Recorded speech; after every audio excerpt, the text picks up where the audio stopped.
प्रिय दर्शकों, भाई और बहनों, एस्ट्रो चर्चा में आपका स्वागत है। मेरा आपको सादर नमस्कार। इस वीडियो में हम चर्चा करेंगे जो व्यक्ति कुंभ लग्न के हैं अर्थात एक्वेरियस एसेंडेंट है, उनका मई माह कैसा गुजरेगा उस पर एक संक्षिप्त पर चर्चा करेंगे। नए दर्शकों को बता दूं कि वो कैसे पता करें कि वो कुंभ लग्न के व्यक्ति हैं। तो अपना बर्थ डिटेल्स किसी अच्छे एस्ट्रो के सॉफ्टवेयर में डालें जो लग्न कुंडली बनकर आती है, जिसको D1 चार्ट भी कहते हैं।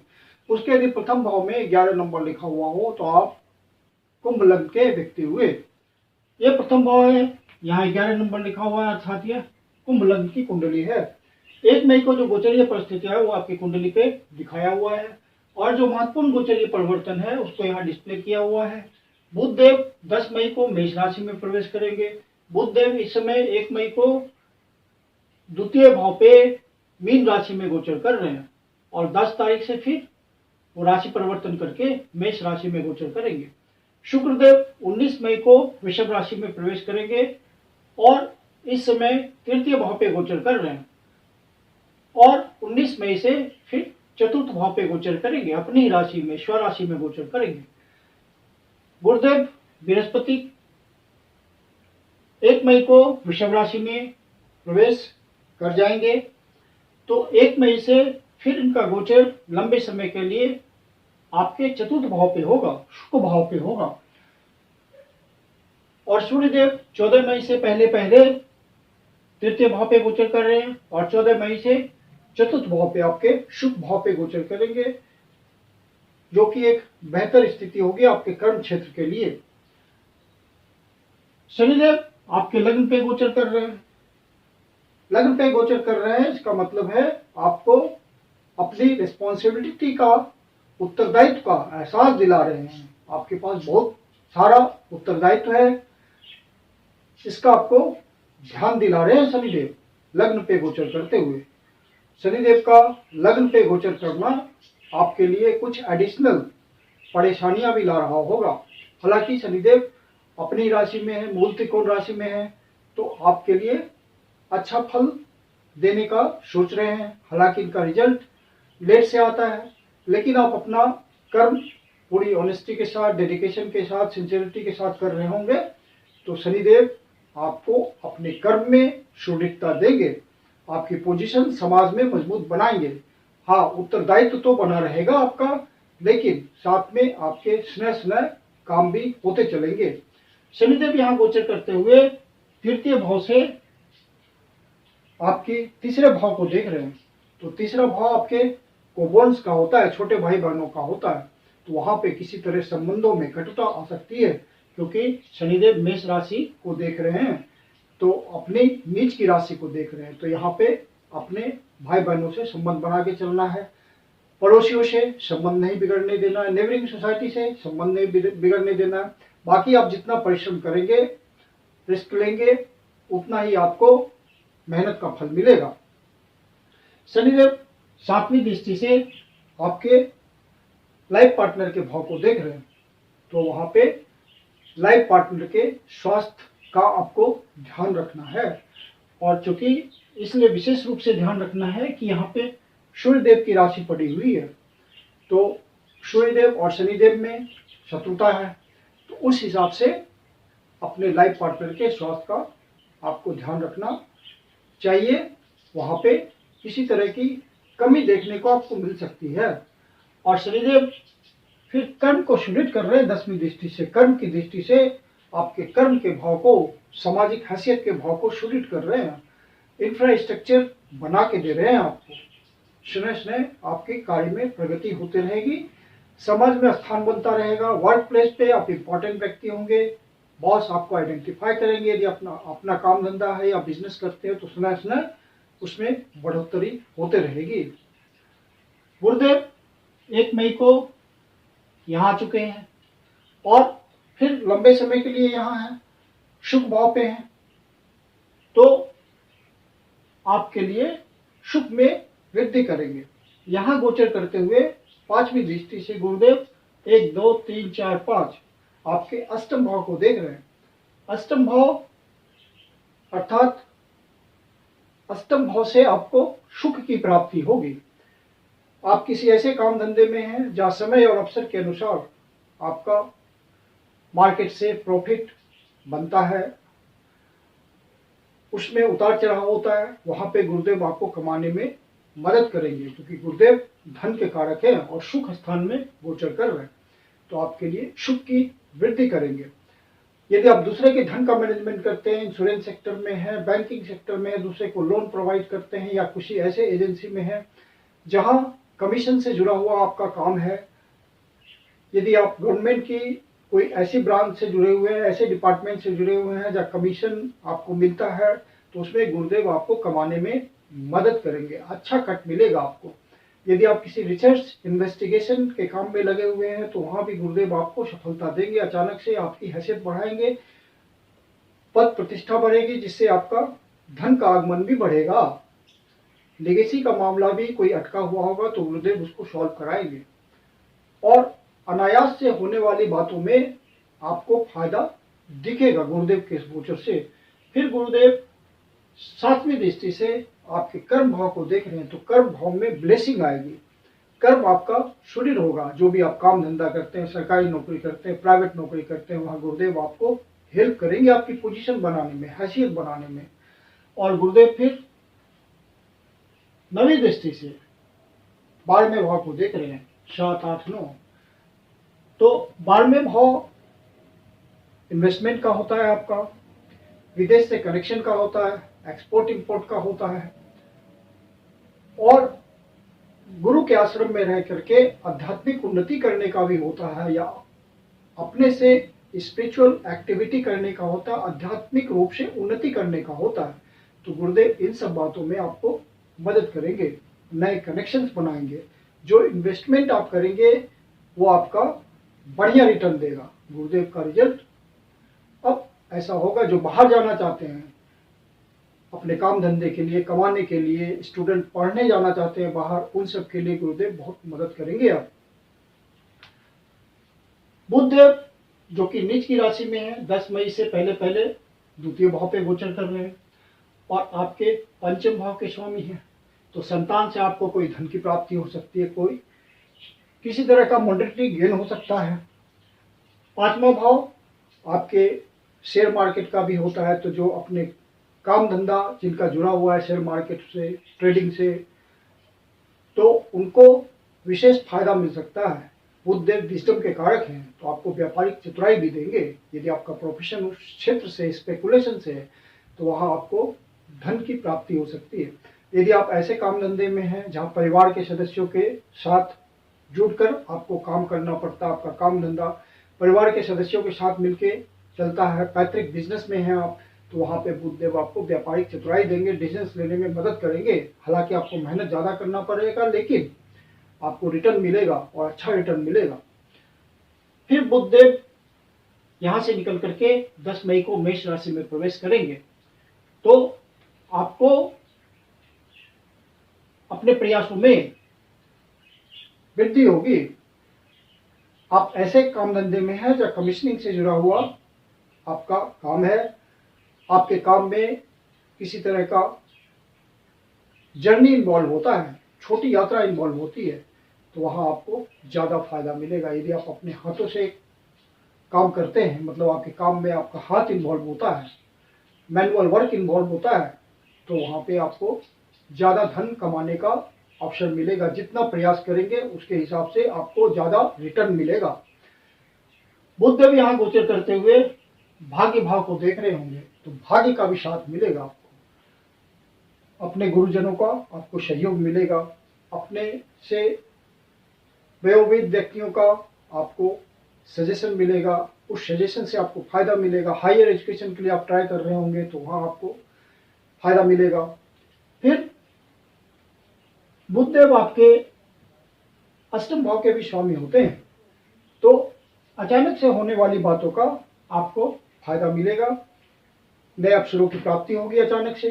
लेकिन भाई बहनों से फिर संबंध बिगड़ने का चांस बनता है, वहां आप अपने इस फैक्टर को ध्यान में रखिएगा। गोचर के अनुसार हमें सोचना होता है, उसका निराकरण करना होता है।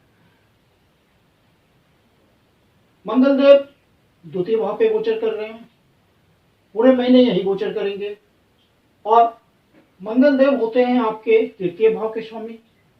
और कर्म भाव के स्वामी, तो जो भी आप कर्म कर रहे हैं वहां से आपको धन की प्राप्ति होगी, और जो भी आप प्रयास कर रहे हैं वहां से धन की प्राप्ति होगी, क्योंकि मंगल देव द्वितीय भाव पे गोचर कर रहे हैं। राहुदेव पहले से द्वितीय भाव पे गोचर कर रहे हैं और केतुदेव अष्टम भाव पे गोचर कर रहे हैं। तो राहुदेव आपको अनायास कोई परेशानी भी देते होंगे या अचानक से धन की भी प्राप्ति कराते होंगे, क्योंकि राहु अनएक्सपेक्टेड बातों का कारक है। अचानक से आपका भाग्य उठा भी देता है, आपको अवसर भी दे देता है, लाभ की प्राप्ति करा देता है, और अचानक से कभी झटका भी दे देगा। तो इनका रिजल्ट मजबूत करने के लिए आप गुरुदेव को मजबूत कीजिए, क्योंकि ये गुरुदेव की राशि में गोचर कर रहे हैं। सूर्यदेव आपके तृतीय भाव पे गोचर कर रहे हैं। 14 मई से पहले पहले यहां गोचर कर रहे हैं और 14 मई से फिर शुभ भाव पे गोचर करेंगे।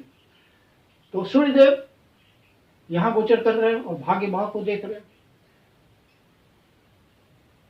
तो भाग्य का आपको सहारा मिलेगा जो आप प्रयास कर रहे हैं, क्योंकि सूर्यदेव का गोचर तृतीय भाव पे अच्छा होता है। सूर्यदेव मैलेफिक प्लैनेट है और तृतीय भाव पे इसी वजह से उनका गोचर अच्छा होता है। तो आपके प्रयास में वो वृद्धि कर देंगे, आपका आत्मिक बल बढ़ जाएगा, मजबूती होगी आपको डिसीजन लेने में, दृढ़ता से आप डिसीजन ले पाएंगे और उसको कन्वर्ट कर पाएंगे। फिर सूर्यदेव जब 14 तारीख को यहाँ गोचर करेंगे शुभ भाव पे, तो आपके कर्म भाव को देख रहे होंगे और आपके सप्तम भाव के स्टेटस, सोशल स्टेटस, पद प्रतिष्ठा में कुछ वृद्धि कर सकते हैं। और सूर्यदेव यहाँ गोचर करेंगे तो किसी तरह का आपको हो सकता है कि डोमेस्टिक एनवायरनमेंट में कंफ्यूजन हो, पत्नी के साथ या बाल बच्चों के साथ, घरेलू वातावरण में किसी तरह का डिफरेंसेस हो सकता है, किसी तरह का डिस्प्यूट हो सकता है, क्योंकि इस भाव के स्वामी अपने से 12वें भाव पे गोचर कर रहे हैं। 19 मई से पहले पहले यही हैं। 19 मई से फिर परिस्थिति बदलेगी। तो सूर्यदेव 14 मई को यहाँ आएंगे, 3-4-5 दिनों की बात है। फिर 19 तारीख को शुक्रदेव यहाँ आ जाएंगे, तो सूर्यदेव का फिर रिजल्ट अच्छा हो जाएगा।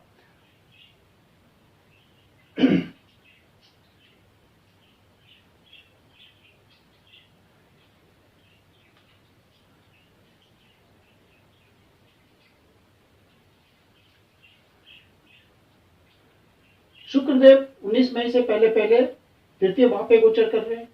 तो जो भी व्यक्ति शुक्र से संबंधित व्यवसाय में हैं और उसमें उनको ट्रैवलिंग करना पड़ता है या हाथों का प्रयोग करना पड़ता है या रिस्क लेना पड़ता है या किसी तरह का एंटरप्रेन्योरशिप दिखाना पड़ता है, तो उन सब बातों में बहुत फायदा होगा। आपको शुक्रदेव कमाने में मदद करेंगे, सुख सुविधा बढ़ाने में मदद करेंगे, क्योंकि शुक्रदेव शुभ भाव के स्वामी हैं और भाग्य भाव के स्वामी हैं, आपके लिए योग कारक हैं। तो शुक्रदेव का रिजल्ट आपके लिए अच्छा रहेगा। आपके सुख के साधनों में वृद्धि होगी, कंफर्ट में वृद्धि होगी। जब शुक्रदेव यहाँ आ जाएंगे, 19 तारीख से गोचर करेंगे, तो आपका बहुत बढ़िया समय चल पड़ेगा, क्योंकि शुक्रदेव अपने ही राशि में गोचर करेंगे, स्वराशि में, और साथ में भाग्य भाव के स्वामी होंगे। तो भाग्य से आपको सुख की प्राप्ति होगी। आपके सुख साधनों पे खर्च हो सकता है, अच्छी इनकम हो जाएगी तो आप खर्च भी कर पाएंगे, अपने सुख साधनों में वृद्धि कर पाएंगे, और घर का एनवायरनमेंट पत्नी के साथ, बच्चों के साथ अच्छा रहेगा, घर में समय बिताने को मन करेगा, और माता का स्वास्थ्य भी सुधरेगा।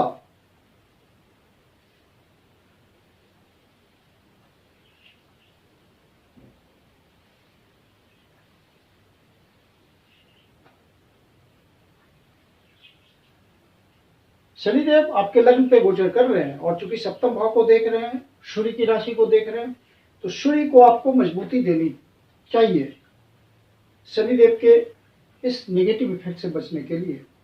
सूर्यदेव को आप रोज सुबह में जल का अर्घ दें, थोड़ा उसमें एक चुटकी कुमकुम डाल दें, और अर्घ देते वक्त ओम घृणी सूर्याय नमः का जाप करें और पूरी श्रद्धा से सूर्यदेव को अर्घ दें। सूर्यदेव मैं सूर्यदेव की एनर्जी इससे मजबूत होगी और आपके शनिदेव के इस मामले में निगेटिव इफेक्ट का निराकरण होगा।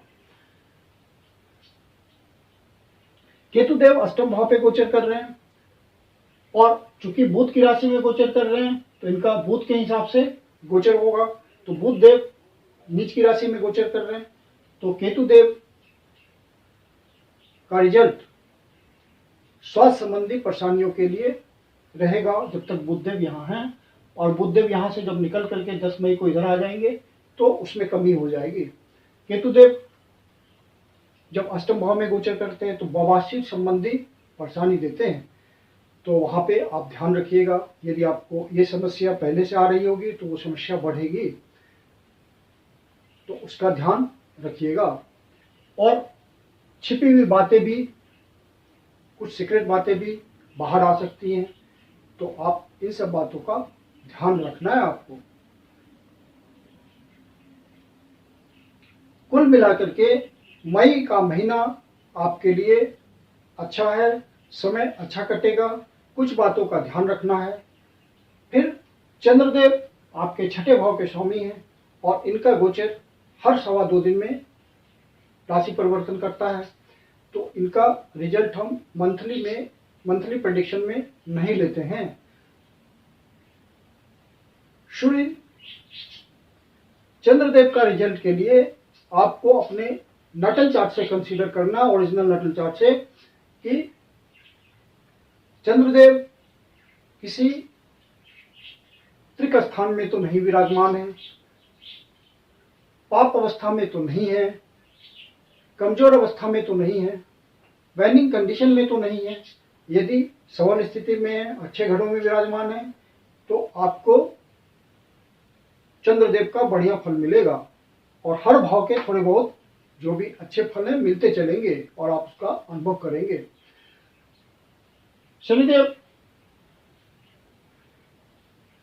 चंद्रदेव छठे भाव पे गोचर करेंगे 13, 14 और 15 तारीख को। तो इन दिनों वाद विवाद से बचिएगा, फिजूल के वाद विवाद से। किसी से अनावश्यक आर्गुमेंट नहीं करना है और अपने बातों में वजन रखना है, लूज टॉक नहीं करना है, इस बात का ध्यान रखें, अन्यथा किसी तरह की परेशानी आ सकती है, कोर्ट कचहरी तक भी मामला जा सकता है। जो सीनियर सिटीजन्स हैं वो इन 3 दिनों अपने हेल्थ का विशेष ध्यान रखें, मेडिटेशन, मेडिकेशन, योगा, एक्सरसाइज, इन सब बातों के थ्रू अपने आप को फिट रखें। फिर 8वें भाव पे चंद्रदेव गोचर कर रहे हैं 18, 19 और 20 तारीख को। तो इन दिनों कोई अनवांटेड न्यूज आपको मिल सकता है, निगेटिव न्यूज मिल सकता है, आपका मन दुखी हो सकता है। तो ऐसा महसूस हो तो भगवान शिव की शरण में जाएं, उनका जल से अभिषेक करें, उनसे प्रार्थना करें मानसिक दुख दूर करने की। ओम शंभु तेज से नमः शिवाय का जाप करें तो आपको तुरंत राहत मिल जाएगी, या विष्णु सहस्त्रनाम का सहारा लें। और फिर चंद्रदेव 27, 28 और 29 तारीख को 12वें भाव पे गोचर करेंगे। तो इन दिनों कोई यात्रा का योग बन सकता है, पर्सनल एंजॉयमेंट के लिए हो सकता है, किसी तरह का बिजनेस डीलिंग के लिए हो सकता है, परिवार के साथ एंजॉयमेंट के लिए हो सकता है। तो आपका बजट असंतुलित हो सकता है किसी वजह से, तो इस बात का आपको ध्यान रखना है। मैं कुंदन शर्मा आप लोग का हार्दिक स्वागत करता हूं। यदि वीडियो अच्छा लगा तो इसको लाइक करें, अपने परिचित जनों को शेयर करें, और अष्टो चर्चा चैनल पर पहली बार आए हैं, अभी तक सब्सक्राइब नहीं किया या सब्सक्राइब करना भूल जाते हो, तो आपसे निवेदन है कि आप इसको सब्सक्राइब कर लें, बेल आइकन प्रेस करते हैं, नोटिफिकेशन आपको टाइम पर मिलता रहेगा। और यदि आपके जीवन की कोई समस्या है जिसका समाधान आप हमसे चाहते हैं तो पर्सनल कंसल्टेशन ले सकते हैं। मेरी अपनी कंसल्टेशन शुल्क होती है। कंसल्टेशन के लिए आप बुकिंग कर सकते हैं। बुकिंग के लिए व्हाट्सएप नंबर है 9891644517। धन्यवाद।